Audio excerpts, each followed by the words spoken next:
Welcome back, boys and girls, ladies and gentlemen, animals and vegetables.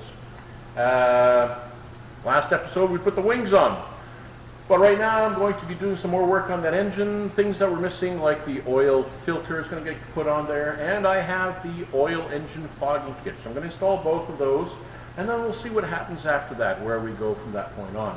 So thanks a lot for following along, and get her fatter, let's get at her. All right, boys and girls, an adapter for my torque wrench.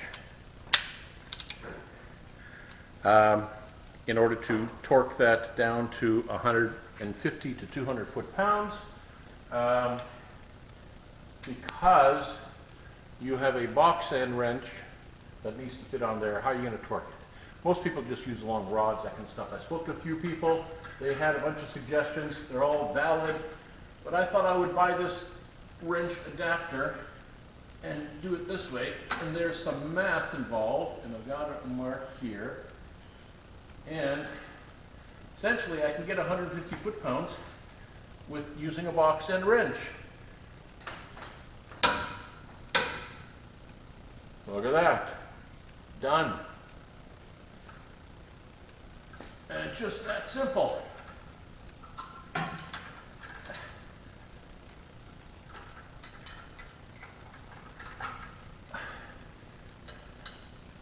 So, let's get this wrench off of here. Now, for you boys and girls, that's what it looks like at the end of the torque wrench. So you get your box end wrench. There you go. You just make sure you measure from the center of the bolt to the center of your torque wrench. There's a little math involved, very simple, to what you adjust or set your torque wrench to, because you're adding leverage to it. I've got this set to 90 foot-pounds, which will give me, based on my distance here that I set it to, it'll give me 150 foot-pounds here minimum. Done. Real simple. Not hard at all. So there we go. It's about a $35 item. I found it on Amazon, and it works. Fits the 1.5-inch box and wrench nicely, as you can see, and stands up well. First time I've used it. Worked good. On to the next. Okay, there's the oil filter screen. One thing to remember if you're putting this thing on, there's an arrow embossed on the plastic which shows you which way the flow is. So this side goes to the tank, this side goes to the engine. Try not to mount them backwards. So yeah, there's a little arrow that shows you which way the flow goes. Just a little point. Okay. And to make it slip on easier, I'm going to lubricate this with a tiny bit of 2-stroke motor oil.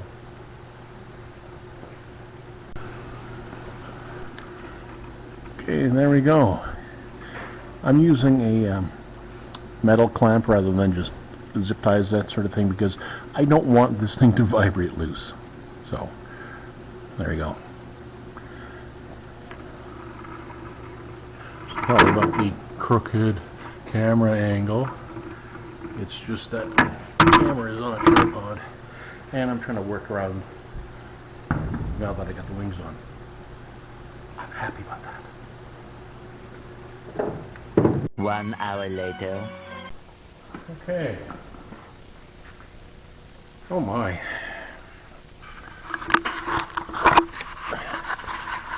Okay, that was a lot of filming of the back of my head, I realized. So this is going to be really short here. I originally, let's turn this around and first check to see whether the lighting's okay. Oh yeah, it's okay. Camera sees more. Originally I was going to come down here, filter, and into this input. But it's at an angle facing towards the engine. And it's fixed. It can't be rotated. So I've got to come down underneath the starter motor and then up to my oil filter. Right there. Okay, well, it works. Still have to strap this electrical down properly and this over here, but that is done. That oil filter is now in. It's clamped down nice and tight, and yeah. Okay, now to install the engine fogging kit. Let's go and take a look at what that is. And so follow along as I walk into the bright light. Woohoo! And take a look at what we've got here. Now, let's see. Turn you all around, make you dizzy. This is the engine fogging kit. And it's really very simple. It consists of a tank with a little valve, hose, and a little splitter hose, and some tie straps. And essentially these get tied into the primer ports on the carburetor. So let's get on to that and get that installed and see how that works. I was going to maybe do an engine start today and fog the engine, but I don't know. We'll see.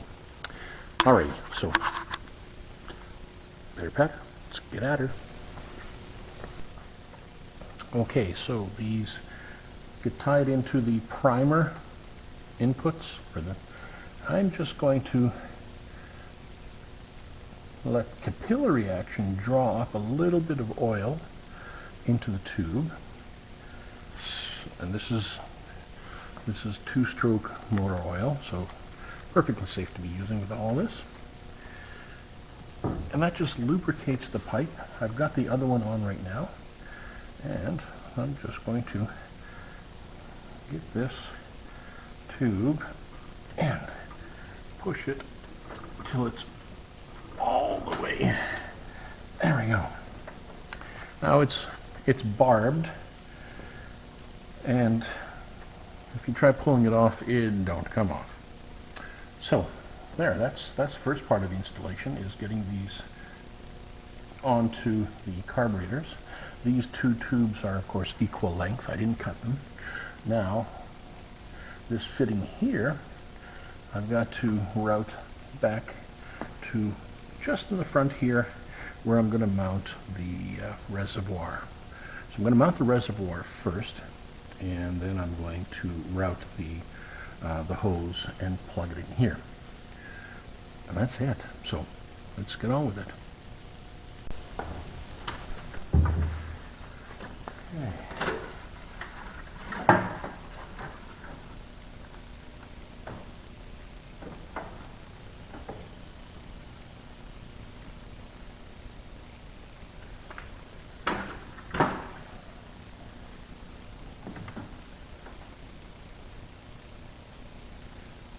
Kind of like to have this accessible, easily accessible. I don't want to tuck it in here because I've got the larger fuel tank in here. I want to make this somewhat accessible. And I'm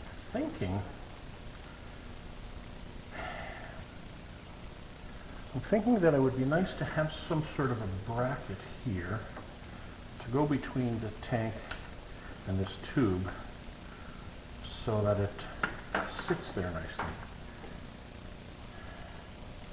I think I know exactly what I'm going to do. I'm just going to fabricate something so that this sits in there.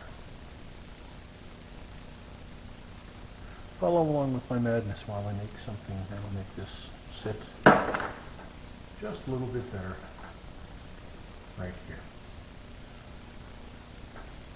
Maybe sitting just a little bit away, but just like that.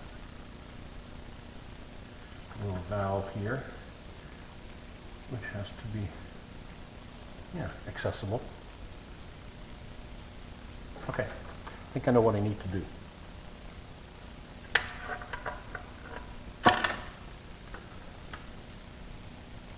Not too complicated. I think it'll work. Okay.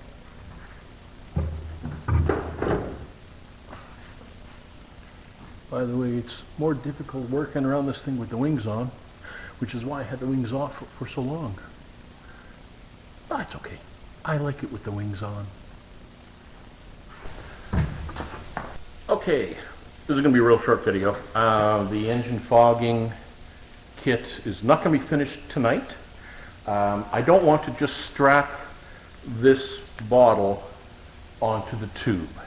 I want to make some sort of a saddle where there's basically a curve cut out here where this will sit into, and then a smaller one on the other side, and that'll mate up with the down tube, and yeah, just something a little better to hold it on, so it's not just a strap squishing it onto there and whatever. So you'll see. I'll have to fabricate that, but I don't have the proper hole saws to do that right now.